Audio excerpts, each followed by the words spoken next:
ها د ټول نه مخکې روژه راغله په موږ تاسو باندې الحمدلله ثم الحمدلله یو ځل ټول الحمدلله وایو دا د الله یو ډېر لوی احسان دی د الله ډېر په موږ تاسو باندې فضل دی زموږ تاسو په ژوند کې چې موږ تاسو الحمدلله روغ جوړ یو زموږ استادان زموږ مشران زموږ والدین ژوندي دي حیات دي د هغوی په ژوند کې موږ تاسو باندې یو ځل بیا الله جل شانه دا مبارکه میاشت راوستله د ټولو نه مخکې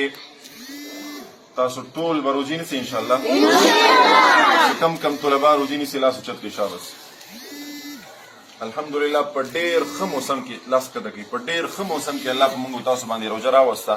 دا کم عمره چې کم ماشومان دي دوی ته زما خواست دی چې روژې ونیسئ او د کمو طلباو چې موږ سره په مدرسه کې دی او 10 کاله عمر دی او روژه یې نه ونیولې ګوره خیر بیانوي ښه 10 کاله چې د چا عمر دی روژې نیسئ دا یاد وساتئ ښه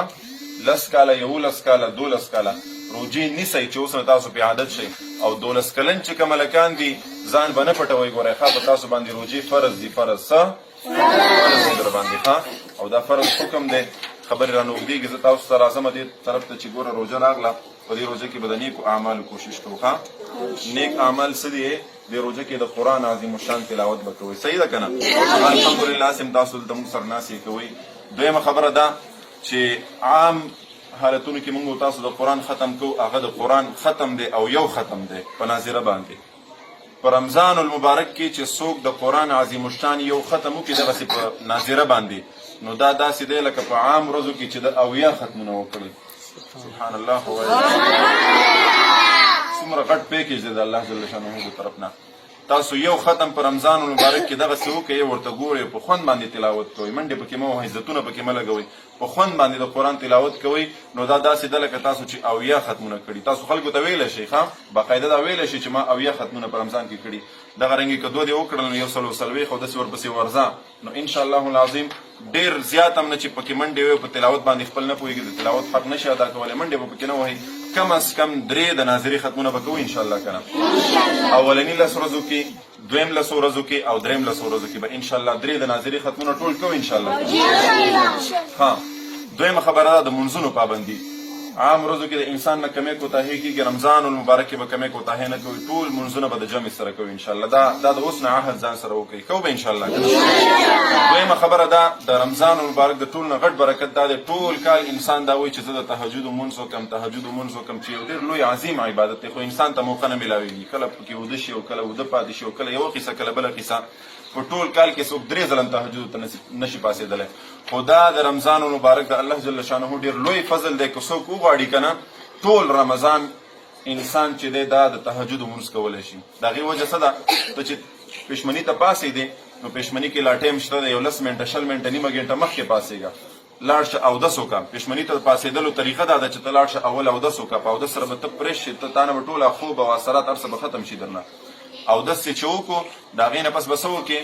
را به شي وبدرېږي 2 رکاته کې 4 رکاته کې 8 رکاته کې چې څومره دې خوښوي د تهجد لمونځ کولی شي نوافل کولی شي نو انشاءالله د تهجد به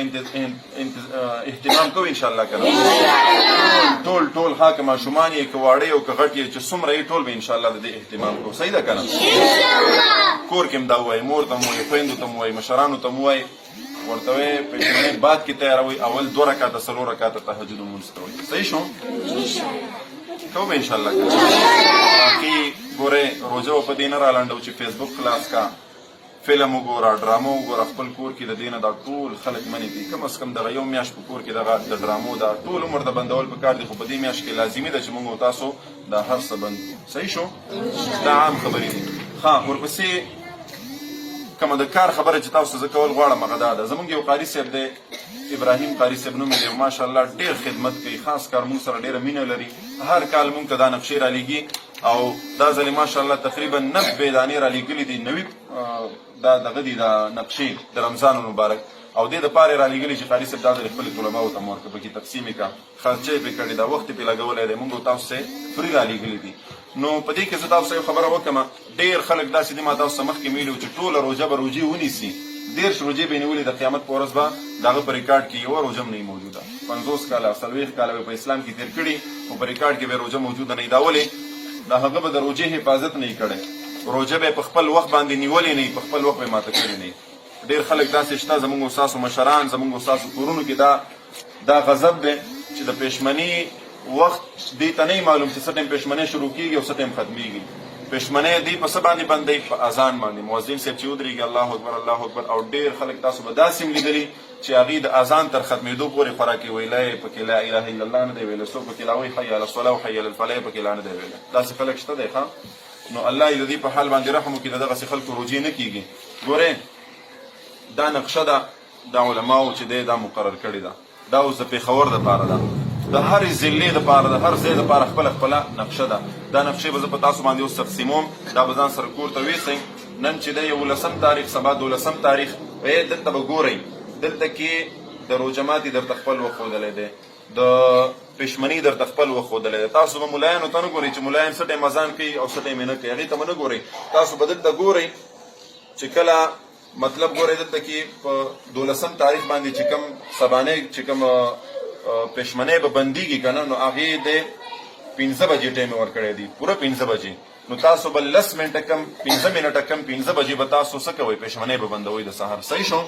دغه رنګې سبانۍ چې کوم روژه ماتې دی زموږ ستاسو، هغه په 6 بجې او 20 منټه باندې دی. خبره ورسېدی که نه؟ 20 باندې 6 بجې چې شوې، که چا اذان کړی و که نه یو کړی، تاسو خپل روژه ماتې کولی شئ. په دې باندې به تاسو خپل مور او پلار ټول پوه کړئ، خپل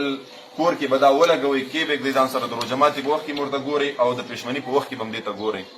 چې خپلې روژې ضایع نه کوي، د خپلو والدینو روژې خرابې نه کوي. صحیح شو؟ دا قاري صاحب ته هم دعا کوئ چا چې دا خدمت کړی دی، الله دې ورته چې دی خیر ورکړي. او تاسو به په دې باندې ګورئ ډېر چې دی عمل کوئ په دې خبرو باندې. ښه دا ګورئ تاسو ښکاري په دې کې د سحري وخت چې لیکلی نو دا د پېشمني وخت دی، بیا چې پکې د روژه ماتې د افطار وخت لیکلی نو دا پکې د روژه ماتې وخت دی. په دې باندې ځان پوه کړئ، کوم طلبا پرې نه پوهېږئ دلته کې د غټو هلکانو نه تپوس وکړئ، ما ته راشئ چې زه پرې پوه کړم، دا به ورسره باندې تقسیم کړي، یو یو به ځان سره ویسئ. او دا روژه راغله په دې کې به د دروغو نه ځان ساتئ، د ګناهونو نه به ځان ساتئ. څومره چې کولی شئ خپل تلاوت ته، مدرسې ته، قرآن ته ټایم ورکړئ، روژه دغسې تېره کړئ انشاءالله. صحیح شو؟